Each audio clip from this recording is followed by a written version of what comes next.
আচ্ছা যা, বাই। আব্বে কই যাস? চল, আমিও যাব। আচ্ছা আয়। রিয়াকে গাড়িতে উঠিয়ে দিয়ে বাসায় চলে আসলাম। রিয়া ওর বড়লোক বাবার একমাত্র মেয়ে, একসাথেই পড়ি, এবার অনার্স চতুর্থ বর্ষ। বাসায় এসে ফ্রেশ হয়ে পড়তে বসলাম। রিয়ার সাথে প্রতিদিনই কলেজ শেষ করে ফুচকার দোকানে যাওয়া লাগে। তারপর সন্ধ্যা হওয়ার আগ পর্যন্ত ছাড় নেই। অনেক বাহানা নিয়ে তারপর আসতে হয়, কিন্তু মানুষ হিসেবে অনেক ভালো। যাই হোক, রাত 9টা পর্যন্ত ভালোই চলছিল পড়াশোনা, কিন্তু এর মধ্যেই রিয়ার ফোন। কিরে, ফোন দিয়েছিস কেন? দোস্ত। হুম, বল, শুনতেছি। দোস্ত। হুম, বল। হাসান। আব্বে, ঢং বাদ দিয়ে বল, কি হয়েছে? দোস্ত, ফুচকা লাগবে। আবার? তুই না ওই দিন বলছিলি আর কোনোদিন রাতে ফুচকার জন্য বলবি না? কবে বলছিলাম? ওই, মিথ্যা বলবি না কিন্তু। আমি মিথ্যা বলি না। ফুচকা নিয়ে আয়। ওই, আমি কি তোর বাবার চাকর নাকি? না, তুই আমার চাকর। ফুচকা নিয়ে আয়। ফোন রাখ, আজ রাতে আর ফোন দিবি না। কেটে দিলাম ফোনটা। মেয়েটা আসলেই পাগল। ওর সাথে পরিচয়টাও হয়েছে ওই ফুচকার দোকানে। স্মৃতিটা পুরনো হলেও এখনও তাজা। তখন অনার্স প্রথম বর্ষে রিয়া আর আমি একসাথে এক ক্লাসে পড়লেও কথা হয়নি কোনো দিন। মেয়েদের সাথে মিশতে পছন্দ করতাম না, আর আমার মধ্যেও এমন কিছু নেই যে মেয়েরা এসে আমার সাথে ফ্রেন্ডশিপ করবে। একদিন কলেজ শেষে ফুচকা খেতে যাই। সেখানে গিয়ে দেখি রিয়া নামের সেই মেয়েটা বসে আছে। আমি গিয়ে ফুচকাওয়ালা মামাকে ফুচকা দিতে বলি। মেয়েটা অবাক হয়ে তাকিয়ে থাকে আমার দিকে। আমিও কিছুটা অবাক হই, কিন্তু ততটা গুরুত্ব দিলাম না। আমি একটা চেয়ার নিয়ে কিছুটা দূরে গিয়ে বসলাম। যখন মামা ফুচকা দিয়ে গেল, তখন রিয়া নামের মেয়েটা একটা চেয়ার নিয়ে আমার সামনে এসে বসলো আর বলল, আপনি হাসান না? হুম, কেন? আপনি আর আমি একই ক্লাসে পড়ি না? হুম। তাহলে তো আমি আর আপনি বন্ধু। আমাকে একটা হেল্প করুন না? হেল্প? আর আমি? হুম। আচ্ছা বলুন, কি হেল্প? সাহায্য করার চেষ্টা করব। আপনার ফুচকার প্লেটটা আমাকে দিয়ে দিন। মানে? কি দিবেন না? আপনি না বলেছিলেন হেল্প করবেন? তখন ফুচকাওয়ালা মামা বলল, ওনাকে কখন থেকে বলছি টাকা না থাকলে পরে দিয়েন, কিন্তু ফুচকা খান। কিন্তু উনি বাকিও খাবেন না, আর ফুচকা না খেয়েও নাকি যাবেন না। আচ্ছা, আমি আপনাকে আরেকটা অর্ডার দিয়ে দিচ্ছি, আমি রিয়াকে উদ্দেশ্য করে বললাম। আপনাকে এতগুলো ধন্যবাদ। দুহাত দিয়ে ইশারা করে দেখালো। কিছুক্ষণ পর মামা ফুচকা দিয়ে গেল। আচ্ছা, আপনার বাড়ি কোথায়? কুমিল্লা, গৌরীপুকুর। ও, ঢাকায় কি পড়ার জন্য আসছেন? হুম। ফ্যামিলিতে আর কে কে আছে? আমি, আব্বু, আম্মু। ও। আপনার ফ্যামিলিতে কে কে আছে? সেম। ও। আপনার আব্বু কি করে? সরকারি চাকরি। আপনার আব্বু? বিজনেসম্যান। ও। বিলটা দিন। কি? ও হ্যাঁ হ্যাঁ, দিচ্ছি দিচ্ছি। আর আপনি কিন্তু আমার কাছ থেকে টাকা পাবেন, আমি শোধ করে দিব। হ্যাঁ অবশ্যই। সেদিন থেকে ওর সাথে পরিচয়। এরপর দিন সকালে কলেজে দেখা প্রথমবার। হ্যাঁ, আমাকে ডাকে, কিন্তু টাকাটা দেওয়ার জন্য নয়। আস্তে আস্তে সময় যত যায় তত ফ্রেন্ডশিপ বাড়তে থাকে। সব সময় বলতো আমি তোর টাকা শোধ করে দিব, কিন্তু আজ পর্যন্ত দেয়নি। যা হোক, ঘড়িতে তাকিয়ে দেখলাম 11টার উপরে বাজে। এমন সময় রিয়ার আম্মুর ফোন। হ্যালো আন্টি, আসসালামু আলাইকুম। ওই শয়তান, আমি। তুই? ফুচকা নিয়ে আসবি নাকি আমি আম্মুকে ডাকবো? ওই, এত রাত করে আন্টিকে জ্বালাবি কেন? তাহলে ফুচকা নিয়ে আয়। পারবো না। তাহলে আম্মুকে ডাকি। ওই শয়তান, কি? আমি আছি। আন্টিকে ডাকিস না প্লিজ। আচ্ছা, জলদি আয়। বাই। ঢাকা শহর, রাত 11টা, কিছুই না, তাই বের হলাম। আর এটা প্রথমবার না, এর আগেও ঘটেছে, তাই অবাক হবার কোনো কারণ নেই। পথে বেরিয়ে পড়লাম ম্যাচ থেকে লুকিয়ে। ফুচকা নিয়ে 12টার দিকে ওর বাসার সামনে হাজির হলাম। ওর বাসার নিচে গিয়ে ওকে ফোন দিলাম। কি রে, আসছোস? হুম, নিচে আয়। দাঁড়া, আসতেছি। তুই মানুষ নাকি অন্য কিছু? ফুচকা দে। নে, আর কখনো জ্বালাবি না বলে দিলাম। দেখা যাবে। হুম, গেলাম। কই যাস? খায়া যা। না, তুই খা বেশি করে। আমি তো খাবই। খা। বাই। মন চাইলে খেতে পারিস। যা ভাগ, বলে চলে আসলাম। পরের দিন কলেজে যাবার পর। ওই, আমি এইদিকে। তো আমি কি করব? আমি তো মনে করলাম আমাকে খুঁজছিস। কসু। হুম। আচ্ছা একটা কথা, তোর চেহারাটা তো ভালোই, একটা প্রেম করলেও তো পারিস। কেন? তাহলে আমি মুক্তি পেতাম আর কি। ট্রাই করছিলাম, কিন্তু কোনো ছেলে রাজি হয় না। তাও ঠিক, তোর মতো মেয়েকে সামলানো মুখের কথা নয়। হুম। বিয়ে করস না কেন? আব্বু আম্মু কয়েকটা ছেলে দেখছিল, কিন্তু ছেলেগুলা একদিন আমার সাথে ঘোরার পর না করে দিয়ে চলে গেছে। তাই আব্বু আম্মু বিরক্ত হইয়া সব দায় দায়িত্ব আমার হাতেই তুলে দিছে। চল ক্লাসে যাই। তারপর ক্লাস শেষে আবার মামার ফুচকার দোকানে, তারপর ম্যাচ। এভাবেই দেখতে দেখতে কেটে গেল বছরটা। পরীক্ষাও শেষ, শহরেই থেকে গেলাম চাকরির জন্য। রেজাল্ট পাওয়ার পর চাকরির জন্য অ্যাপ্লাই করি। এখন রিয়ার সাথে মাঝে মাঝে দেখা হয়, কখনো 1 সপ্তাহে একবার, কখনো বা 2 সপ্তাহে একবার। এর মধ্যেই চাকরির জন্য অ্যাপ্লাই করা শুরু করি। আর সত্যি বলতে রিয়াকে ভালোবাসি কথাটা বলা প্রয়োজন। ওর বাচ্চামিগুলোকে খুব মিস করছি ইদানিং। এর মধ্যেই একটা ভালো কোম্পানিতে জব ফিক্সড হয়। খবরটা পাওয়ার সাথে সাথে রিয়াকে ফোন দিলাম। কিরে, কি খবর? খবর নাই। তোর কি খবর? বিকেলে দেখা করতে পারবি? ফুচকা খাওয়াবি না? আয় তুই। আচ্ছা। বিকেলে রিয়া আসলো, তবে আজ কিছুটা অন্যরকম লাগছে। শাড়ি পরতে এই প্রথম দেখলাম ওকে। কিরে, শাড়ি পরছিস যে? আম্মু বলছে তাই। কি? আরে মজা করলাম, একটা ছেলে দেখতে আসছিল, দেরি হয়ে যাবে তাই আর চেঞ্জ করি নেই। তুই এভাবেই ছেলের সামনে গেছিলি? কেন? না, মেকআপ করিসনি তাই বললাম। আমার ভালো লাগে না। মানে আলগাতা লাগাইছি মুখে, তো কি জন্য ডাকছিস? চাকরি পেয়েছি। সত্যি? হুম। তাহলে ট্রিট দে। আয়। ফুচকা খাবো। আচ্ছা। মামা ফুচকা দিয়ে গেল। রিয়া, একটা কথা বলবো। বল। তোর বিয়েটা ক্যান্সেল করে দিতে পারবি প্লিজ? কেন? অনেক কষ্টে তো একটা ছেলে পেলাম। তোর ফুচকার বিলটা আমার উপর ছেড়ে দে না সারা জীবনের জন্য।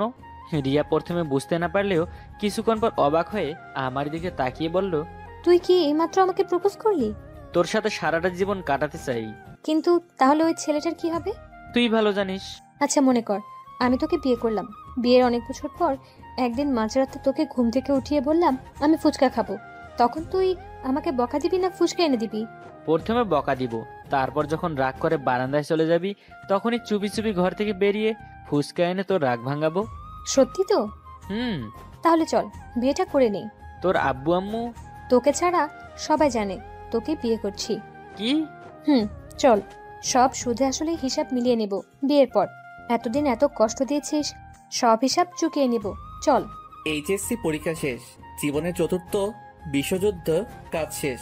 এখন শুধু ফলাফলের অপেক্ষায়। একদিন বিকালে মনের শান্তিতে বসে গান গাচ্ছি।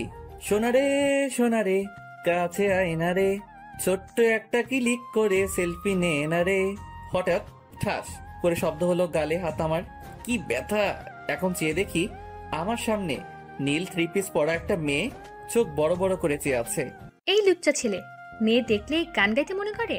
আসলে আমি এখন বলবি আমি আপনাকে দেখে গান গাইনি? যেই না চেহারা, নাম রাখছে কমলা, দেখতে দেখায় পেতনির মতো, যত ময়দা সুন্দরী। কি? আমি ময়দা সুন্দরী? দাঁড়া, দেখাচ্ছি মজা। তোকে আজ জুতা পিটা করব। আমাকে পাইকে আর মাশরাফির বোলিং এর চেয়ে 10 গুণ বেগে দিলাম দৌড়। দৌড়াতে দৌড়াতে ঘামিয়ে গেছে। এবার এইচএসসি পরীক্ষা দিচ্ছি। আমি বাবা মায়ের আদরের ব্যাংক, মানে আমার বড় ভাই তার পরিবার নিয়ে বিদেশ থাকে, আমি আর মা বাবা ঢাকা থাকি।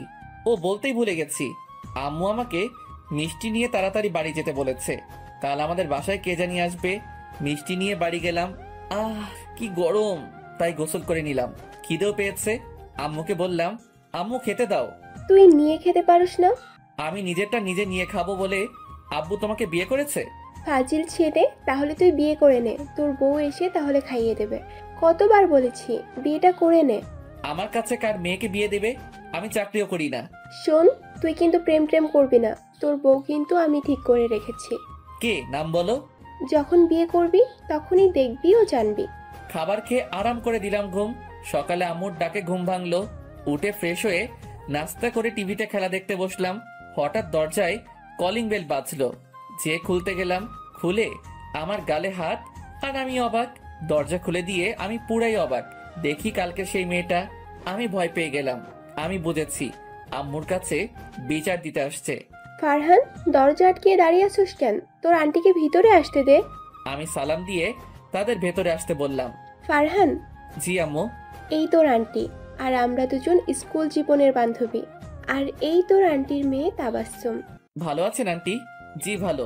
কোনো মতে বেঁচে তাড়াতাড়ি আমার রুমে চলে আসলাম। আম্মু আর আন্টি কথা বলতে আছে। এই, তোর ছেলে তো বড় হয়ে গেছে, তোর মেয়ে তো, বোঝেন তো, বন্ধু বান্ধবের যত কথা। আম্মু, আমি একটু বের হচ্ছি। শোন ফারহান, বলো। তুই তাবাসসুমকে নিয়ে যা। ও একা আমাদের মাঝে ভালো ফিল করছে না। সে একা যেতে পারে না। চুপ কর, ওকে নিয়ে যা। আর ও এখন থেকে আমাদের বাসায় থাকবে, কারণ ও এবার ইন্টারে তোদের কলেজে ভর্তি হয়েছে। লও ঠেলা। কিছু বললি? না। ওকে বকাঝকা করবি না, তাহলে তোর খবর আছে কিন্তু। আমি আম্মুকে খুব ভয় পাই। কিছুক্ষণ পর দেখি তাবাসসুম তার রুম থেকে বের হলো। দেখি আমি ক্রাশ খাইলাম। পরনে সাদা শাড়ি, যেন আকাশ থেকে সাদা পরি নেমে এসেছে। এমনি সুন্দর, এর উপর আরো সুন্দর লাগছে। রাস্তায় এলাম এখন। আমি পার্কের দিকে যাব। আপনি কোথায় যাবেন? আপনি যেদিকে চান আমি সেদিকেই যাব। আমি বাথরুমে গেলে আপনিও কি বাথরুমে যাবেন? দরকার হলে তাও যাব। কি অসভ্য মেয়ে রে বাবা। কিছু বললেন? না। আর হ্যাঁ, আপনি আমাকে আপনি করে বললেন কেন? তাহলে কি বলবো? তুমি। তাহলে তুমিও আমাকে তুমি করে বলবে। একটু চান্স নিলাম। ওকে। এখন কিসে যাবেন? গাড়ি না বাইক না রিক্সা? তুমি যেটাই যাবে সেটাই যাব। আমি ভ্যান গাড়িতে যাব। তুমি যাবে ভ্যান গাড়িতে যাবে? লাগলে যাব। চলো বাইকে যাব। চলো। হঠাৎ দোতলায় তাকিয়ে দেখি আম্মু আর আন্টি হাসছে। আমি বাইক স্টার্ট করলাম। তাবাসসুম উঠে বসলো। তারপর পার্কে গিয়ে বাইক রেখে গিয়ে বসলাম এক বেঞ্চে। ভালো লাগছে পরিবেশটা। আপনার কাছে? হুম। কিছু খাবেন? ফুচকা। ওকে। আমি গিয়ে এক প্লেট টক আর ঝাল বেশি দিয়ে ফুচকা নিয়ে আসলাম। তাবাসসুম তার নরম ঠোঁটে আরাম করে খাচ্ছে। মনে হয় এই পৃথিবীতে ফুচকাই সেরা খাবার। আমি অপলক দৃষ্টিতে তার দিকে তাকিয়ে রইলাম। এই কি দেখছো? কিছু না। এভাবে চেয়ে থাকলে আমার বুঝি পেট খারাপ করবে না? রেগে অন্যদিকে চেয়ে রইলাম। এদিকে তাকাও। হুম। তাকাও বলছি। আমি তাকালাম। তাবাসসুম আমাকে এই ফুচকা খাইয়ে দিল। মনে হয় আমি ফুচকা খেলাম না, অমৃত খেলাম। তাবাসসুমের হাতে বেশ জাদু আছে। খাওয়া শেষে একটু ঘুরলাম। তারপর বাড়ি আসার পথে কয়েকটি ছেলে আমাদের নিয়ে হাসছে দেখে আরো খারাপ। ওদের কাছে গেলাম। কিরে, খারাপ কথা কস কেন? মাথা গরম হয়েছে তাই দিলাম কয়েকটা। তাবাসসুম আমাকে জোর করে বাড়ি নিয়ে আসলো। বাড়ি গিয়ে আমি রুমে চলে আসলাম। ওইদিকে তাবাসসুম সব ঘটনা আম্মুকে বলে দিয়েছে। এই ফারহান, নিচে আয়। আমি ফ্রেশ হয়ে নিচে গেলাম। তারপর আম্মু আমাকে কান ধরে বলল, রাস্তাঘাটে দাদাগিরি দেখাচ্ছি মজা। মাফ করে দাও। কান ধরে দাঁড়িয়ে থাক। ও, এদিকে তাবাসসুম দেখে হাসছে। আমার মাথা গেল গরম হয়ে। পরে খাবার খেয়ে রুমে চলে গেলাম। কিছুক্ষণ পর আম্মু ডাক দিল। ফারহান, কই তুই? নিচে আয়। আমি নিচে এসে তো পুরাই অবাক। আব্বু কাজী নিয়ে এসেছে। আম্মুকে বললাম, বাড়িতে কাজী এসেছে কিসের জন্য? তোর বিয়ে। কার সাথে? বাসর ঘরে গেলেই দেখবি। মেয়েকে দেখলাম না, জানলাম না, আর তুমি বলছো বিয়ে করতে? যা বলছি তাই কর। আমি আম্মুকে প্রচন্ড ভয় পাই। আমি কাঁদো কাঁদো কণ্ঠে, তুমি এমন করতে পারলা আম্মু? যা করছি তা ভালোর জন্য করছি। এখন ঘুমোতে যা। আমি আমার রুমে চলে আসলাম। বিয়ের কথা চিন্তা করতে করতে ফজরের আজান দিয়ে দিল। তারপর কেমনে ঘুমিয়ে পড়লাম তা নিজেও জানি না। সকালে ভাইয়া ভাবি ও ভাতিজার ডাকে ঘুম ভাঙলো। আমার দেবর, তাড়াতাড়ি উঠো, হুম। তোমার বিয়ে, তুমি এখন ঘুমাচ্ছ? আমি ঘুম থেকে উঠে ফ্রেশ হতে গেলাম। হঠাৎ দেখি গালে কে জানি কিস করছে। মনে মনে ভাবতেছি, ভাবি দেখলে মা ইজ্জত সব প্লাস্টিক হয়ে যেত। ফ্রেশ হয়ে রুমে আসলাম। দিনকাল তো ভালোই যাচ্ছে। কি আর ভালো, আম্মু আমার উপর নির্যাতন করছে। কি নির্যাতন করে আম্মা তোমার ওপর? দেখো না, জোর করে বিয়ে দিয়ে দিচ্ছে। হঠাৎ খেয়াল করলাম কে জানি দরজার কাছে দাঁড়িয়ে আছে। ও, এই সে যে আমার প্রথম ক্রাশ। আম্মু বিয়া ঠিক না করলে আজ তাবাসসুমের সাথে প্রেম করতাম। তার কপালে জুটলো না। আসতে পারি? হুম। মা এগুলো আপনাদের জন্য পাঠিয়েছে। বুঝলাম না, হঠাৎ আমার আম্মুকে ও আম্মু ডাকছে কেন? এখানে রাখো। এখানে বসো তাবাসসুম। ঠিক আছে। দেখো ফারহান, আমরা বিদেশে থাকি, তাই বাবা মার কেয়ার করতে পারি না। তাই তোমাকে একটা ভালো মেয়ের কাছে বিয়ে দিব, যে তোমাকে আর মা বাবাকে ভালো রাখবে। কিছু বললাম না। তাহলে আমি যাই, তুমি নাস্তা করে আসো। সাথে তাবাসসুমও চলে গেল। আমি খেয়ে যখন রুম থেকে বের হব তখনই তাবাসসুমের সাথে ধাক্কা খেলাম। ও মা। বেশি ব্যথা পেয়েছেন? না, ঠিক আছে। এখন দেখে হাঁটতে পারছে না। আমি কোলে করে ওর রুমে দিয়ে আসলাম। সবাই আমাদের দেখে হাসছে আর কি জানি বলছে। আম্মু, আমি বের হচ্ছি। আজ তোর কিন্তু বাসর রাত, তাড়াতাড়ি বাড়ি ফিরবি। ঠিক আছে।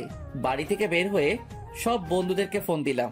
সিয়াম আর তৌসিফকে চায়ের দোকানে বসে আটা দিচ্ছি। কয়টা বাজে? হঠাৎ দেখি রাত 11:37 বাজে। বাড়ি গেলে আজ খবর আছে। আব্বু কানে ধরে বাড়ি নিয়ে গেল। সবাই আমাকে গোসল করাইয়া সাজাইয়া জোর করে বাসর ঘরে ঢুকিয়ে দিল। আমি এসব কি দেখতেছি? আমার খাটের উপর লাল শাড়ি পরা এক মেয়ে বসে আছে।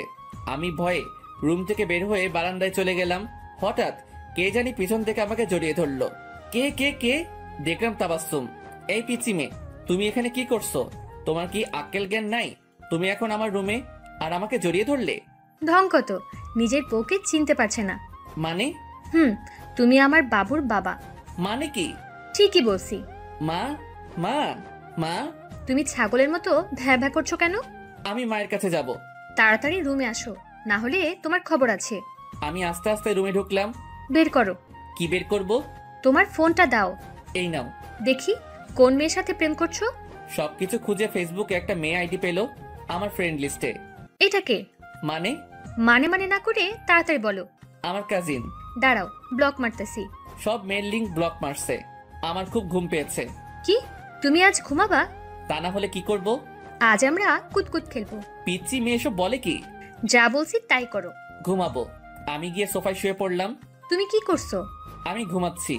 আমার কলার ধরে তাবাসসুম খাটে নিয়ে শোয়ালো। এখানে ঘুমাও। চোখ বুজে শুয়ে পড়লাম। হঠাৎ দেখি তাবাসসুম আমাকে কিস করছে। এখন? আমাকে একটা কিস করো। না না, আমাকে জোর করে কিস দেওয়ালো। ছি, তোমার গালে গন্ধ। কি, আমার গালে গন্ধ? দাঁড়া, তোকে দেখাচ্ছি মজা। আমাকে বালিশ দিয়ে পিটাইয়া ভর্তা বানাইলো। তারপর আমাকে বাথরুমের মধ্যে 30 মিনিট আটকে রাখলো। আমার অবস্থা শেষ। তারপর আমাকে বের করে কানে ধরে শুয়াইয়া দিল। কি মেয়ে রে বাবা, পুরাই মরিস, পিচ্চি মরিস। আমি আর তাবাসসুম শুয়ে রইলাম, কোনো কথা নাই। কখন যে ঘুমিয়ে পড়লাম তার খবর নাই। রাত 1:30, কে জানি আমার বুকের উপর শুয়ে আছে। আমি বুঝছি ভূত। আমি লাফ দিয়ে উঠলাম আর লাইট জ্বালিয়ে দেখলাম তাবাসসুম নিচে পড়ে কাঁদতে আছে। সবাই আমাদের রুমে আসলো। কি হয়েছে? কি রে ফারহান, কি হয়েছে? দেখো, এই মেয়েটা আমার বুকের উপর শুয়ে আসছিল। আমি ভাবছিলাম ভূত, আর উঠতে গেলাম তখনই তাবাসসুম নিচে পড়ে গেল। তোর কোনোদিন আক্কেল হবে না? আম্মু, ওর কোনো দোষ নেই। তোমার ওর হয়ে কথা বলতে হবে না। আর হ্যাঁ তাবাসসুম, ও তোমাকে বকা দিলে আমাকে বলবা, ওর কান আমি ছিঁড়ে ফেলবো। এই বলে সবাই রুম থেকে বের হয়ে গেল। তারপর আমাকে তাবাসসুম ইচ্ছা মতো মারছে। পরে আদর করে ঘুম পাড়িয়ে দিল। সকালের ঘটনা কি বলবো আপনাদের? তাহলে শুনুন। সকালে উঠে দেখি আমার শরীরে কোনো কাপড় নাই। আল্লাহ, এটা মেয়ে নাকি? সব ঘটনা, রসায়ন আর ইতিহাস। আজ আমাদের বিয়ের 6 বছর হলো। আমি বাবা হলাম। আমার ছেলের নাম মারশাফি। আমি তাবাসসুমকে ছাড়া থাকতে পারি না, আর ও থাকতে পারে না। দেখ ফারহান, তোদের তাড়াতাড়ি আমি বিয়ে দিয়েছি, তাই এখন শান্তি পাচ্ছি। না হয় কোথা থেকে কোন মেয়েকে ধরে আনতি তা আল্লাহই জানে। আমি আগে আম্মু আব্বুর ডাকতাম, এখন আমাকে আব্বু ডাকে। ভাবতেই সেই পিচ্চি মেয়ের সাথে বাসরের দিনগুলি মনে পড়ে। কলেজের প্রথম দিন কলেজে ঢুকতে কিছু মেয়ে একটা ছেলেকে কান ধরাচ্ছে। আমি সামনে দিয়ে যেতে আমাকে ডাক দিল। আই আই আই, এই যে আই শোনো। জি, আমাকে বলছেন? হ্যাঁ, তোমাকে বলতেছি। জি বলেন। ডাকতেছি, না শুনে চলে যাচ্ছ কেন? আপনি তো এই করে ডাকছেন। আমি তো এই না। নাম কি? আরিফ। কলেজে নতুন এসেছো? হ্যাঁ। যাও কলেজে যাও। তারপর আমি কলেজে চলে আসলাম। পরে খোঁজ নিয়ে দেখলাম বড়লোক বাবার একমাত্র মেয়ে, নাম নীলিমা। দেখতে সুন্দর। বড়লোক বাবার মেয়েরা এমনিতেই সুন্দর হয়। সুন্দর না হলেও নিজেকে সুন্দরভাবে গড়ে তুলতে পারে। কলেজটা তার বাবার টাকা দিয়েই চলে, তাই তাকে সবাই ভয় পায়। বড়লোক বাবার মেয়ের টাকার গরম তো থাকবেই। কলেজে নতুন, তেমন কারোর সাথেই আমার পরিচয় নেই। কলেজে যাওয়া আসার মাঝেই এভাবে কলেজের দিনগুলো কাটতে লাগলো। কিছুদিন হলো একটা মেয়ের সাথে ভালো বন্ধুত্ব হলো, নাম বৃষ্টি। ওর সাথে বসে বসে মাঝে আড্ডা দেই। এর মাঝেই নীলিমা কলেজ শেষে গেটের সামনে দাঁড়িয়ে আছে। ও আমাকে বলল, দাঁড়াও, তোমার সাথে কথা আছে। জি বলেন। এখানে না, আমার পিছু পিছু আসো। আমার এখন কিছু কাজ আছে। কাজ পরে করতে পারবে, আসতে বলছি আসো। উপায় না দেখে ওর পিছু পিছু আসলাম। ক্যান্টিনে এসে বসলাম। কিছুক্ষণ পর নীলিমা বলল, মেয়েটার সাথে তোমার কি সম্পর্ক? কোন মেয়ে? যার সাথে বসে বসে আড্ডা দিলে। ও, সে তো বৃষ্টি। আমি কখন বললাম রোদ? আরে, ওর নাম বৃষ্টি। আমি জানি ওর সাথে তোমার কি সম্পর্ক। ও আমার ফ্রেন্ড। না অন্য কিছু? না, সত্যিকারের ফ্রেন্ড। তুমি ওর সাথে কথা বলবে না। কেন? আমার ভালো লাগে না। কথা বলবো আমি, আপনার ভালো লাগবে না কেন? তুমি আমাকে আপনি আপনি করে বলছো কেন? আমি কি তোমার বড়? না মানে? আমি বলছি না কথা বলবে না, বলবে না। এরপর আর কিছু না বলে চলে গেল। আমিও চলে আসি। পরদিন যথাসময়ে কলেজে আসি। নীলিমার দিকে তাকাতে বুঝতে পারলাম ও সারা রাত মনে হয় ঘুমায়নি। চোখগুলো বড় বড় হয়ে আছে, মনে হয় কাঁদছে। আমি কিছু না বলে কলেজের পরে বৃষ্টির সাথে আড্ডা দিতেছি। একটু পরে নীলিমা আমার সামনে এসে বলল, আরিফ শোনো, তোমার সাথে আমার কথা আছে। আমি বৃষ্টির দিকে তাকিয়ে বললাম, দোস্ত তোরা বস, আমি আসতেছি। আমি নীলিমার পিছু পিছু হাঁটা শুরু করলাম। নীলিমা বলল, তোমাকে না বৃষ্টির সাথে কথা বলতে না করছি? তোমার সমস্যা কোথায় আমি ওর সাথে কথা বললে? আমি তোমাকে ভালোবাসি। কি? সত্য, আমি তোমাকে প্রথম দেখাতে ভালোবেসে ফেলেছি। তোমার কি মাথা ঠিক আছে? কেন? আমি একজন সাধারণ মধ্যবিত্ত পরিবারের সন্তান। তুমি কোথায় আর আমি কোথায়? আমি এত কিছু জানি না, আমি তোমাকে ভালোবাসি। আমাকে ভালোবাসলে তোমাকে ভালোবাসা ছাড়া কিছুই দিতে পারবো না। তুমি কষ্ট পাবে। ভালোবাসা দিলেই হবে। অভাবে পড়লে ভালোবাসা জানালা দিয়ে পালাবে। তখন কারটা তখন দেখা যাবে। তুমি আমাকে ভালোবাসো কিনা সেটা বলো। কিন্তু কিন্তু কি? আমি দেখতে খারাপ? তা না, আমি তোমার যোগ্য না। এত যোগ্য অযোগ্য হিসাব করে ভালোবাসা হয় না। এভাবে তাদের ভালোবাসা শুরু হয়। পরদিন আরিফ নীলিমাকে একটা গোলাপ ফুল দেয়। নীলিমা বলে, আমার জন্য প্রতিদিন একটা করে গোলাপ নিয়ে আসবে। প্রতিদিন আনতে হবে? হুম, প্রতিদিন। ওকে। কলেজে আসা যাওয়া, ঘুরতে যাওয়া, আড্ডা দেওয়া, এভাবে তাদের কলেজ জীবন শেষ হয়। পড়ালেখা শেষ করে আরিফ চাকরি খুঁজতে থাকে। অনেকগুলো ইন্টারভিউ দেয়, কোথাও চাকরি পায় না। চাকরি যেন সোনার হরিণ হয়ে গেছে। আরিফ হতাশায় ভুগতেছে, কি করবে কিছুই বুঝতে পারছে না। নীলিমার সাথে আরিফের প্রতিদিন বিকেলে দেখা করে। প্রতিদিন নীলিমার জন্য আরিফ একটি করে গোলাপ ফুল নিয়ে আসে। এভাবে আড্ডা দিয়ে বাড়ি চলে যায়। কিছুদিন যাওয়ার পর নীলিমা বলল, বাবা আমার বিয়ের জন্য চাপ দিচ্ছে। তুমি বাবাকে যেয়ে আমাদের বিয়ের কথা বলো। গিয়ে কি বলবো? যে বলবে আমি আপনার মেয়েকে ভালোবাসি, ওকে আমি বিয়ে করতে চাই। তোমার বাবা যদি জিজ্ঞেস করে আমি কি করি, আমি বলবো বেকার। তাহলে কি তোমার সাথে আমাকে বিয়ে দিয়ে দিবে? হ্যাঁ, তাই না? কোনো বাবাই তার মেয়েকে বেকার ছেলের কাছে তুলে দিবে না। তুমি কবে চাকরি পাবে? আমি কিছু তো বুঝতেছি না।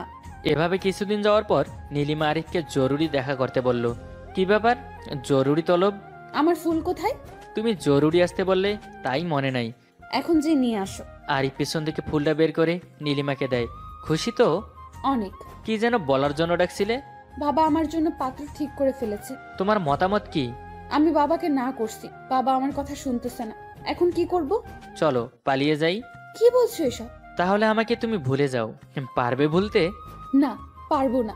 এখন থেকে চলে যাওয়ার পর নীলিমা আরিফকে ফোন করে, কান্না শুরু করে দেয়। হ্যালো, কাঁদছো কেন? আমি তোমাকে ছাড়া বাঁচবো না। আবার কান্না শুরু করে দিল। কেঁদো না প্লিজ। নীলিমা কান্না করতে থাকে। একটু পর ফোনটা কেটে যায়। নীলিমা আরিফকে পরদিন ফোন করে বলল, আমার বিয়ে ঠিক হয়ে গেছে। কবে বিয়ে? আগামী সপ্তাহ। তুমি আমার সাথে দেখা করতে পারবে? কখন? আজ বিকেলে। ওকে। আরিফ বিকেলে নীলিমার সাথে দেখা করতে আসে। এক টুকরো গোলাপ ফুল নিয়ে আসলো। নীলিমা বলল, এতগুলো ফুল কেন? তোমার বিয়ের পর তো তোমাকে আর ফুল দিতে পারবো না, তাই ফ্রিজে রেখে দিবে। প্রতিদিন আমার পক্ষ থেকে একটি করে নিয়ে নিবে। আমি তোমাকে কি দেব? তোমার বড় একটা ছবি আমাকে দিবে। কেন? তোমাকে তো দেখতে পাবো না, তাই তোমার ছবির সাথে সুখ দুঃখের গল্প করব।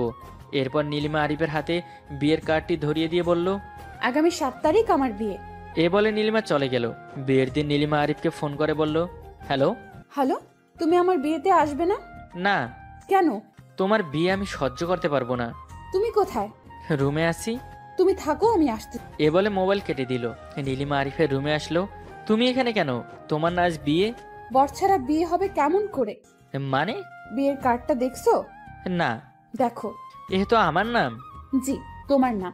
বাবাকে সবকিছু বলাতে বাবা রাজি হয়ে গেল। তোমার চাকরির ব্যবস্থা হয়ে গেছে। এরপর আরিফ ও নীলিমার বিয়ে হয়ে যায়। তাদের সুখের সংসার চলতে থাকে। গল্পটি কেমন লাগলো কমেন্টে জানিয়ে দিবেন। আর আমাদের চ্যানেলটি সাবস্ক্রাইব করে আমাদের পাশেই থাকুন। ধন্যবাদ সবাইকে। আম্মু অনেক দিন থেকেই বলতেছে খালার বাসায় যেতে, কিছু জিনিস দিয়ে আসতে হবে। তাই খালার বাসায় না যাওয়ার পিছনে একটাই কারণ, দুষ্টু বদমাস খালাতো বোনের জন্য। ও আগে আমার পরিচয়টা দিয়ে নেই। আমি ফারহান, সবেমাত্র অনার্স শেষ করেছি। আমরা এক ভাই বোন। বোনের বিয়ে হয়ে গেছে। বাসায় আমি আর আম্মু থাকি। আব্বু চাকুরির সুবাদে চিটাগাং থাকেন। মা অনেক রিকোয়েস্ট করার পর খালার বাসায় যেতে রাজি হয়েছি। তবে এমনি এমনি রাজি হয়নি। আমার ডিমান্ড ছিল 5,000 টাকা। টাকা দেওয়াতে রাজি হয়েছি। পরদিন সকাল সকাল কিছু জিনিস নিয়ে খালার বাসার দিকে রওনা দিলাম। বাসায় পৌঁছে খালাকে সালাম দিলাম। খালা সালামের উত্তর দিয়েই বকাঝকা করা শুরু করে দিল। হ্যাঁ, আমাদের কি ভুলে গেছোস? বড়লোক বড়লোক ভাব দেখাস। কতবার ফোন দিয়েছি, আর ফোন দিলেই বা কি? আমি যখনই ফোন দিই তুই তোর মায়ের হাতে ধরিয়ে দিস। কেন, আমার সাথে কথা বলতে ভালো লাগে না? এদিকে দেখি খালাতো শয়তান, সরি খালাতো বোন এসে হাজির। ওর নাম আখি। এবার এসএসসি পরীক্ষা দিয়েছে। বাবা মায়ের একমাত্র রাজকন্যা। আচ্ছা মা, এখন ছেড়ে দাও, ফ্রেশ হয়ে আসুক, এরপর না হয় আবার শুরু করবা। ওদের বাসায় আসতে চাই না এই কারণেই, আসার সাথে সাথে আমার পিছু লাগবেই। তবে আমিও কম যাই না। আমি ফ্রেশ হয়ে বাসার সব রুম চেক করতে লাগলাম কোন রুমে থাকা যায়। অবশেষে আখির রুমের দিকে নজর পড়লো। এই যে মিস্টার, আমার রুম এদিকে, নজর দিয়ে লাভ নেই। কেন, তোর রুমে কি গুপ্তধন রাখা আছে নাকি? সামনে থেকে সর্দারা। আখির রুমে যেতেই অবাক হয়ে গেলাম, এত গোছালো রুম কখনোই দেখিনি। মনে মনে ঠিক করলাম যে কদিন থাকবো ওর রুমেই থাকবো। আখিকে বললাম তার দরকারি জিনিসপত্র নিয়ে এই রুম খালি কর। মানে কি? আর তুই বললেই আমি রুম ছেড়ে দেবো নাকি? এটা আমার রাজপ্রাসাদ, আপনি অন্য রুমে থাকেন, আরো 2-3টা রুম খালিই আছে। আমি আর কথা না বলে আমার ব্যাগ গোছানোর ভাব নিলাম। কি হলো, কই যাচ্ছেন? বাসায় চলে যাচ্ছি। এখানে না আছে আমার সম্মান, না আছে কিছু। আমি জানি তুই এতে অনেক খুশি হবি। আরও কিছু ইমোশনাল ডায়লগ দিলাম যাতে ওর মন নরম হয়ে যায়। ওর চেহারার দিকে তাকিয়ে বুঝলাম কাজ হয়ে গেছে, কারণ ও চুপচাপ হয়ে গেছে। তাই ভাবলাম ও রুম ছেড়ে দিবে, ভেবে ব্যাগ গোছানো বন্ধ করলাম। ঠিক তখনই আখি বলে উঠল, এই যে মিস্টার, ব্যাগ গোছানো বন্ধ করলেন কেন?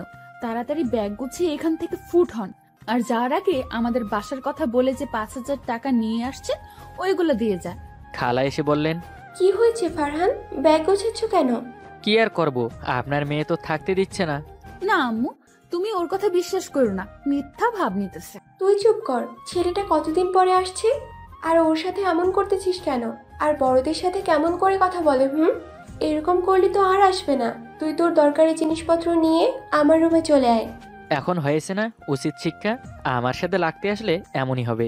রাগে আখির নাক ফুলে লাল হয়ে যাচ্ছিল। ওর জিনিসপত্র নিয়ে অন্য রুমে চলে গেল। জিনিসপত্র বলতে 3-4টা মেকআপ বক্স। আমি মনের সুখে বিছানায় শুয়ে পড়লাম। আহা কি মজা! আর ছোটবেলা থেকেই আখি আর আমাকে জামাই বউ বলে খেপানো হতো। আমি অবশ্যই এতে বিরক্ত হতাম না, তবে বিরক্ত হবার ভাব নিতাম আর বলতাম, ওকে ওকে কে বিয়ে করবে? আর আখির মতো মেয়ে পাওয়া এ যুগে খুব কঠিন। এত সুন্দর চরিত্রবান মেয়ে, আর চেহারা তো মাশাল্লাহ। অনেক সুন্দরী একটা মেয়ে, মেকআপ ছাড়া একদম পরীর মতো লাগে। তবে সমস্যা একটাই, প্রচণ্ড ঝগড়াটে একটা মেয়ে। তবে ও সিঙ্গেল বা রিলেশন করে নাকি এ ব্যাপারে কিছুই জানি না। আর গোপন তথ্য জানতে পেরেছি যে ওর সাথে আমার বিয়ের কথাবার্তা চলছে। এগুলো নিয়ে ভাবতে ভাবতে ঘুমিয়ে পড়েছিলাম। একেবারে সন্ধ্যার দিকে উঠলাম, তবে শ্বাস নিতে কষ্ট হচ্ছিল। চোখ খুলতেই দেখি আখি আমার নাক চেপে ধরেছে। এ কি জ্বালাতন রে বাবা! আপনাকে আম্মা নিচে রাখছেন। এই শোন, তোর জন্য একটা গিফট নিয়ে যাচ্ছি, দাঁড়া নিয়ে যা। আখির মুখের দিকে তাকাতেই দেখি সে তো মহা খুশি। ব্যাগ থেকে বড় রকমের একটা রেপিং করা বক্স ওর হাতে দিলাম। এটার ভিতর কি রয়েছে? এটা আমি চলে যাওয়ার পরে খুলবি, তার আগে না, ওকে? ওকে। ও মেকআপ করতে লাইক করে খুব, তাই ওই বক্সে মেকআপ করার জিনিসপত্রই ছিল। সেদিনের মতো খাবার খেয়ে ঘুমিয়ে পড়লাম। সকালে চোখ খুলেই দেখি আমার সারা শরীরে আটা, ময়দা, সুজি এগুলো ছড়ানো ছেটানো। পাশে দেখি আখি দাঁড়িয়ে আছে। এসব কেমন করে হলো? আমি করেছি। কেন? তুই কালকে আমাকে গিফটের নাম করে আটা ময়দা মাখিয়ে দিয়েছিস কেন? কারণ তুই এগুলো মুখে দিলে তোকে অনেক সুন্দর লাগে তো, তাই। আর আমার রুম থেকে সিগারেটের গন্ধ আসতেছে কেন? কই সিগারেটের গন্ধ? আমি এসব পচা জিনিস খাই না। তাই? এই বলে আখির রুম থেকে চলে গেল। বুঝতে পারলাম আখির মন ভালো নেই, তবে কেন ভালো নেই সেটা বুঝতে পারতেছি না। ফ্রেশ হয়ে নিচে গেলাম নাস্তা করতে। নিচে গিয়ে দেখি খালাম্মা নাস্তা রেডি করে আমার জন্য অপেক্ষা করতেছে। আমি বললাম, আখিকে দেখছি না, ও কই? নাস্তা করবে না নাকি? কি জানি বাবা, ওর হঠাৎ করেই কেমন জানি মন খারাপ দেখা যাচ্ছে, ঠিক মতো কথা বলছে না। নাস্তা করতে বললে বলে ক্ষুধা নেই। খালাকে বললাম তুমি নাস্তা করে নিও, আমি দেখতেছি আখির বিষয়টা। আখির রুমের দরজা খুলতেই এলো পাতারি জিনিসপত্র ছুঁড়ে মারতে থাকে আমার দিকে। দেখলাম ও বিছানায় বসে বসে এসব শয়তানি করতেছে। কি হয়েছে? আমাকে মারবি? আচ্ছা, আমাকে মারলে তো তোর মন ভালো হবে, তাই না? ওকে মার। এই বলে আমার সুন্দর গালটা যেই না ওর দিকে বাড়িয়ে দিয়েছি, অমনি ঠাস করে একটা আওয়াজ শুনলাম। এরপর 2 মিনিট কানে কিছুই শুনতে পাইনি। নিমিষেই আমার সুন্দর গালটা লাল হয়ে গেল। আমি মাথা নিচু করে বসে পড়লাম। সরি, আমি এত জোরে মারতে চাইনি। আচ্ছা, খুব লেগেছে কি? আমি মাথা নাড়িয়ে বললাম, হ্যাঁ। এরপর আখির খুশি দেখে কে? যাই হোক, আমাকে মেরে যদি কেউ খুশি থাকে তবে আমিও খুশি। চল আজকে বাইরে খাবো। আমি যাব না। ওকে। এই বলে আমার গালে হাত বুলাতে বুলাতে চলে আসলাম।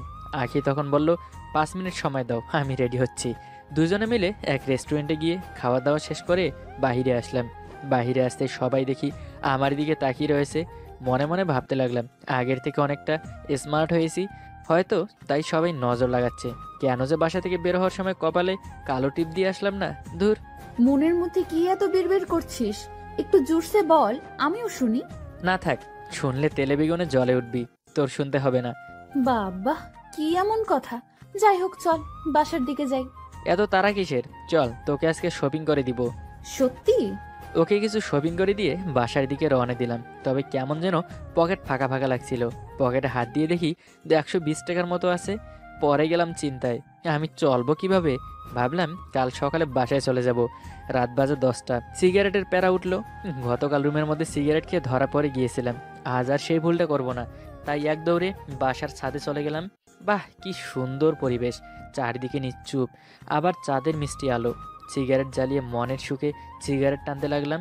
একটা শেষ করে আর একটা জ্বালানোর সাথে সাথে দেখি আখি ছাদের দরজার সামনে দাঁড়িয়ে আমাকে দেখছে। তবে ভয় পেলাম না, কারণ আজকে ওকে রেস্টুরেন্টে নিয়ে খাইয়েছি, আবার কিছু শপিংও করে দিয়েছি। তাই সিগারেট খাচ্ছি, এটা খালাকে বললে না। তাই ভাব নিয়ে সিগারেটের জুড়ে টান মেরে ধোয়া ছাড়তে ছাড়তে বললাম, কিরে আখি, এত রাতে ছাদে কি? ভূতে ধরবে, নিচে যা তাড়াতাড়ি।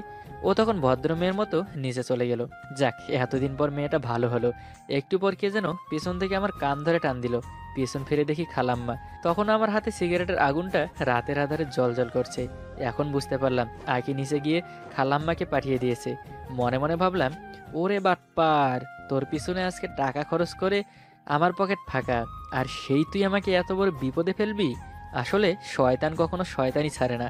আমাকে নিচে নিয়ে গিয়ে ইচ্ছে মতো বকাঝকা করতে লাগলো খালাম্মা, আর বলতে লাগলো, এজন্যই তো ভাবি এত সুন্দর চেহারা, তবে ঠোঁট কালো কেন?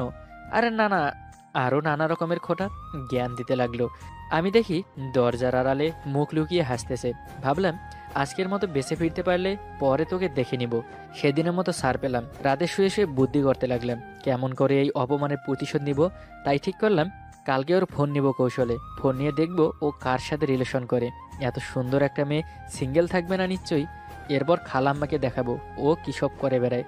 সকালে ঘুম থেকে উঠেই বদমাস আখির মুখ দেখতে পেয়েছি। আজকের দিনটাই যেন মাটি না হয়ে যায়, এজন্য দোয়া পরে বুকে 3বার ফু দিলাম। কি হলো?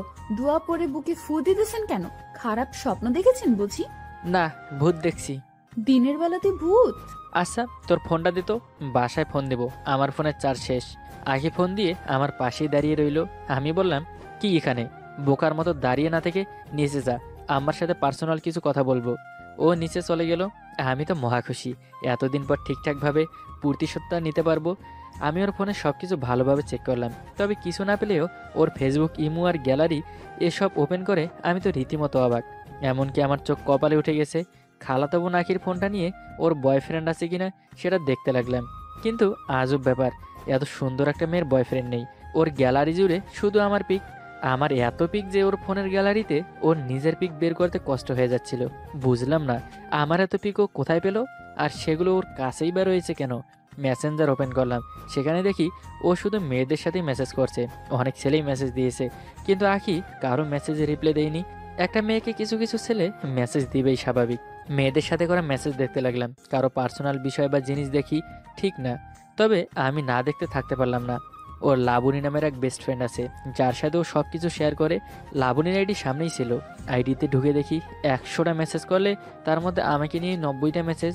মেসেজগুলো এমন, লাভলি, তুই তো জানিসই ক্লাস 7 থেকে কত ছেলের প্রপোজাল পেয়েছি, কাউকে পাত্তা দেইনি, শুধুমাত্র ফারহানের জন্য। তো জানি, তাই তো তুই আজও সিঙ্গেল।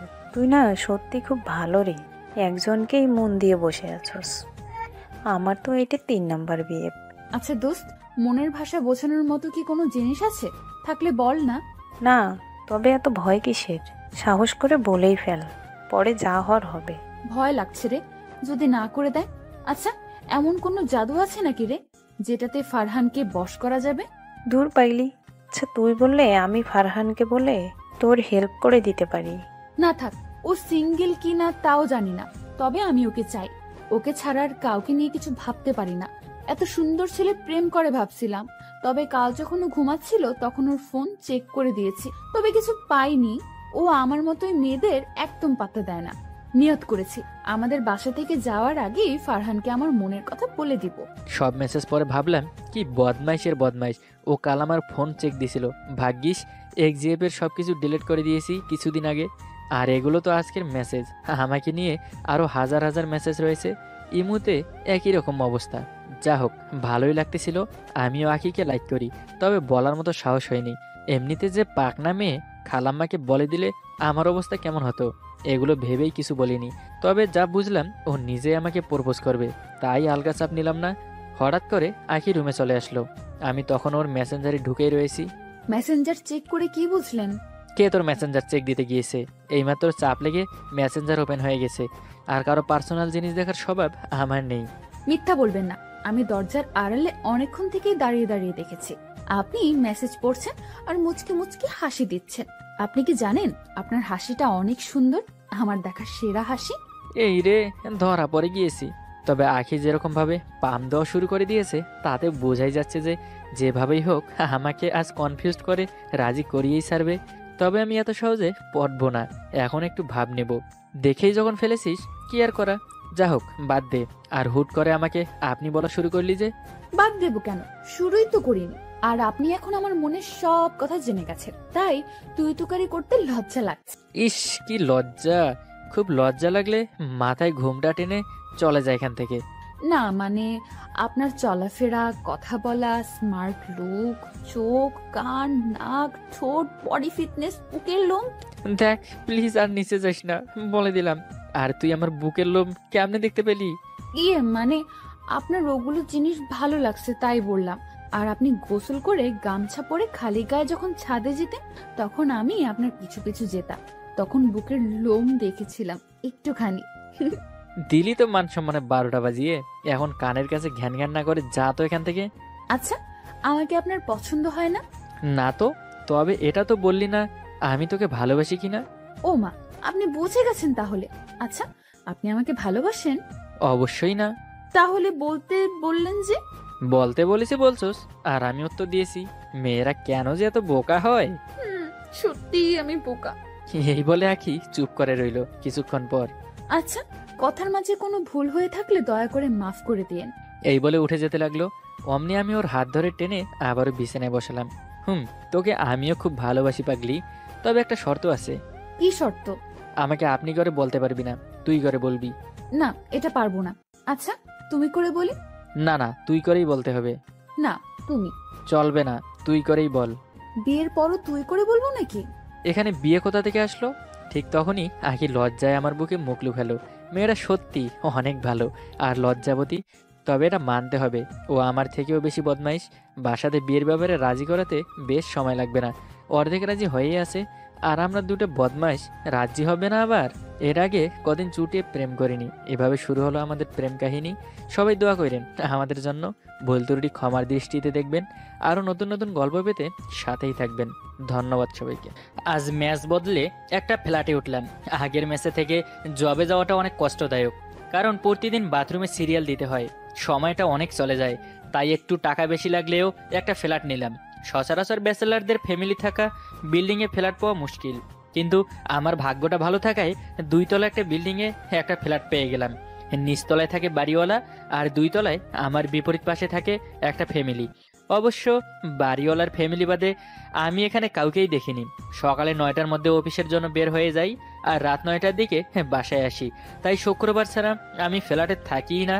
আর বলতে গেলে আমি বেশিরভাগ শুক্রবারে চেষ্টা করি নিজের বাসায় যাওয়ার জন্য। বাড়িওয়ালার পরিবারে মাত্র 2 জন, আঙ্কেল আর আন্টি। আঙ্কেলের মুখে শুনেছি ওনার একটা ছেলেও আছে, তবে সে নাকি ইতালি গিয়েছে প্রায় 5 বছর আগে পড়াশোনা করতে গেলেও সেখানে নাকি বিয়ে করে সেটেল হয়ে গেছে। মাঝে মাঝে নাকি টাকা পাঠিয়ে ছেলের দায়িত্ব পালন করে। এক শুক্রবারে আমি আমার কাপড় ভিজিয়ে বসে আছি, কারণ ব্যাচেলারদের শুক্রবার হলো কাচাকুচির দিন। আমিও বা এর থেকে বাদ যাবো কেন? হঠাৎ কলিং বেল বাজতেই আমার ভরম কাটলো। হঠাৎ কে আসলো? গায়ে কোনো রকম একটা তোয়ালে জড়িয়ে দরজা খুলতেই দেখি আঙ্কেল, মানে বাড়িওয়ালা দাঁড়িয়ে আছেন। আরে আঙ্কেল, ভেতরে আসেন। রাজ বাবা কি গোসল করতে গিয়েছিল নাকি? না আঙ্কেল, আজ তো শুক্রবার, তাই ময়লা কাপড়গুলো ভিজিয়েছি। ও আচ্ছা, তা বাবা আজ তুমি কি গ্রামের বাসায় যাবে? না আঙ্কেল। তা বেশ। তা বাবা, তোমার কাছে একটা অনুরোধ নিয়ে আসছিলাম। কি যে বলেন আঙ্কেল, আমি আপনার ছেলের বয়সী, কোথায় আপনি শাসন করে আদেশ করবেন তা নাকি আপনি অনুরোধ করছেন? শাসন করছি বলেই তো 5 বছর ধরে মা বাবার কোল শূন্য করে ছেলেটা গেছে। সরি আঙ্কেল, পুরনো কথা বাদ দেন, এবার বলেন আমার কাছে কেন এসেছেন? বলেছিলাম কি, তুমি যদি আজকে রাতে আমাদের সাথে খাওয়া দাওয়া করতে, তোমার পাশের ফ্ল্যাটের ফ্যামিলিকেও দাওয়াত দিয়ে এসেছি। অবশ্যই আঙ্কেল, আমি আসবো। আঙ্কেল কোনো উত্তর না দিয়ে মুখে একটা হাসি নিয়ে বিদায় নিল। আঙ্কেল দরজার সামনে যেতেই আমি বললাম, আঙ্কেল আজকে কোনো অনুষ্ঠান নাকি? সেটা আসলেই বুঝতে পারবে। বলেই আঙ্কেল চলে গেল আর আমি আমার কাজে মন দিলাম। আসলে আমি এখানে আসার দিন থেকে আজ প্রায় 1 মাস হয়ে গেল। আঙ্কেল আন্টি নিজের ছেলের মতোই আমার খোঁজ খবর নেয়। এমন বাসা ভাড়া পাওয়াটা অনেকটা ভাগ্যের ব্যাপার। ওপরওয়ালা যেন সবই মিলিয়ে দিয়েছে। আমি প্রায় 2 বছর আগে মাকে হারিয়ে ফেলেছি। বাবা তো সেই ছোট থাকতেই মারা গিয়েছে। আর গত 2 বছর হলো মাও আমাকে ছেড়ে চলে গেছে। আমি এখন বাসায় যাই মা বাবার একটু অস্তিত্বের টানে। বলতে গেলে আমার এখন কাছের বলতে কেউ নেই। তবে এমন বাসায় ভাড়া হয়ে আমি নিজেকে অনেক ভাগ্যবান মনে করছি। রাতে একদম ফিটফাট হয়ে নিচতলার আঙ্কেলের রুমে নক করলাম। আন্টি এসে দরজা খুললো। আমি সালাম জানালাম। বাবা, এত লেট করলে কেন? তোমার জন্য সবাই অপেক্ষা করছে। আমার জন্য অপেক্ষা করছে? কথাটা শুনে খানিকটা অদ্ভুত লাগলো। ভেতরে আসতেই দেখি মোটামুটি অনেক লোক। আমার পাশের ফ্ল্যাটের আঙ্কেল আন্টিও আছে। তবে ওনাদের সাথে একটা মেয়ে আর একটা ছেলেও আছে। হয়তো ওনাদের ছেলে মেয়ে হবে। সবাই আমাকে দেখে একটা হাসি দিল। তখন বাড়িওয়ালা আঙ্কেল এসে আমি বুঝতে পারছিলাম না কি হচ্ছে। তখন খেয়াল করলাম আঙ্কেল আমাকে গলায় জড়িয়ে কান্না করছে। কি হয়েছে আঙ্কেল, আপনি কান্না করছেন কেন? আসলে বাবা, আজ আমার ছেলের জন্মদিন। সকাল থেকে ছেলেটাকে ফোন দিয়েই চলেছি, কিন্তু ও ফোন তুলছেই না। একটু আগে ফোন দিয়েই ছিলাম। সে বলল সে নাকি অনেক ব্যস্ত, পরে কথা বলবে। তুমি যদি আজ এখানে কেক কাটো তাহলে কি তোমার কোনো সমস্যা হবে? কি বলছেন আঙ্কেল? আমার কিসের সমস্যা হবে? আমি তো আপনার ছেলের মতোই। একদম কান্না করবেন না, আমি আসি তো। আঙ্কেলের চোখটা মুছে দিলাম। এই দেখি আন্টিও আঁচল দিয়ে চোখ মুছতেছে। আমি আঙ্কেল আর আন্টিকে পাশে রেখে কেক কাটলাম। আমি কাউকেই বোঝাতে পারছিলাম না আমার মনের অবস্থাটা তখন কেমন ছিল। কেক কেটে আঙ্কেল আন্টিকে খাইয়ে দিলাম। তারপর সবাইকে নিয়ে খাওয়া দাওয়া করে নিজের রুমে ফিরে আসলাম। আঙ্কেল আন্টির মুখের হাসিটা এখনো চোখে লেগে আছে। একটা সন্তান কেমন করে তার মা বাবাকে রেখে নিজের ভবিষ্যৎকে প্রাধান্য দিতে পারে। আসলে যার বাবা মা নেই সেই একমাত্র বোঝে বাবা মায়ের মূল্য কতটা। যেমন গত কয়েকটা বছর ধরে এই কষ্টটা বুঝে চলেছি, কিন্তু আজকে আঙ্কেল আন্টির ব্যবহারে মনে হলো আমি আমার বাবা মাকে ফিরে পেয়েছি। ভোরবেলায় ছাদে নিজের গাছগুলোকে পানি দিচ্ছি, তখনই পিছন থেকে একটা মেয়েলি কণ্ঠ। গাছে পানি দিচ্ছেন বুঝি? পিছনে তাকিয়ে দেখি আমার বিপরীত ফ্ল্যাটের মেয়েটা। আপনি কি প্রতিদিনই ভোরে উঠে গাছে পানি দেন? ও আচ্ছা। মেয়েটা আর কোনো কথা না বলে চুপ হয়ে গেল। আসলে আমার নিজেরও ইচ্ছে করছে মেয়েটার সাথে কথা বলতে, কিন্তু ভয়ও করছে কি থেকে কি না হয়ে যায়। আমি যখন 10ম ক্লাসে ছিলাম তখন একটা মেয়ে নিজে এসে আমার সাথে কথা বলতো। আস্তে আস্তে মেয়েটার প্রতি একটা টান তৈরি হয়েছিল। আমি আমার বন্ধুদের সব বলতেই সবাই বলল প্রপোজ করে দিতে। আমিও তাই করেছিলাম, কিন্তু পরে মেয়েটা অ্যাকসেপ্টও করেছিল। তবে সময়ের তাগিদে আমাকে ছেড়ে দিয়েছিল। এরপর থেকে আর কোনো মেয়ের সাথে তেমন একটা অতিরিক্ত কথা বলি না। আপনার নামে বাড়িওয়ালা আঙ্কেল আন্টির কাছে অনেক কথা শুনেছি, জানেন? ও আচ্ছা।